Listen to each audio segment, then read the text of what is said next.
గ్రామీణ ప్రాంతాల్లో 41,50,000 మరుగుదొడ్లు కట్టాం. 2018లో ODF గా రాష్ట్రాన్ని ప్రకటించాం. వేస్ట్ కాంపోస్ట్ ప్లాంట్లు గాని, బయో కంప్రెస్డ్ నేచురల్ గ్యాస్ ప్లాంట్లు గాని, వేస్ట్ ఎనర్జీ ప్లాంట్స్ కూడా పెట్టి పెద్ద ఎత్తున ముందుకు పోయాం. గ్రామ పంచాయతీల్లో 9,838 సాలిడ్ వేస్ట్ ప్రాసెసింగ్ సెంటర్లు ఏర్పాటు చేస్తే నాకైతే ఎంత కోపం వస్తుందంటే వైఎస్ఆర్ కాంగ్రెస్ పార్టీ చెత్తంతా తీసిపోవడం అనేసి ఆ షెడ్లకి సొంత కలర్లు వేసుకున్నారు. నేను ఆ రోజు చెప్పా, ఆ కలర్లు వేసుకునింది ఇటుకేసారు కానీ మీ ముఖానికి వేయాలి, ముఖానికి వేసి ఊరంతా తిప్పితే మీకు బుద్ధి వస్తుందని ఆ రోజు చెప్పా. కనీసం ఆ షెడ్లన్నీ ఆపేశారు.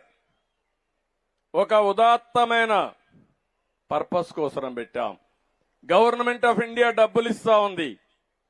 ఆ రోజు మేము ఇచ్చిన రికమెండేషన్ల పైన గవర్నమెంట్ ఆఫ్ ఇండియా డబ్బులు ఇచ్చే పరిస్థితి వస్తే అది కూడా వీళ్ళు ఇష్ట ప్రకారం చేశారు. ఆ రోజు Visakhapatnam, Vijayawada, Guntur 2 energy to waste అంటే వేస్ట్ నుంచి కరెంటు ఉత్పత్తి చేసే ప్లాంట్స్ పెట్టాం.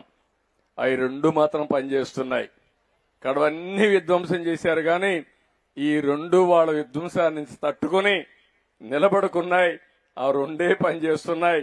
ఇప్పుడు మా మంత్రిని అడిగాను, భవిష్యత్తులో చెత్త రోడ్డు మీద ఉండడానికి వీలు లేదు, అవసరమైతే ఎన్ని ప్లాంట్లు పెట్టాలి, ఎంత ఖర్చు అవుతుంది, మామూలుగా చెత్త నుంచి కరెంటు తీయాలంటే కొంచెం ఖర్చు ఎక్కువ అవుతుంది.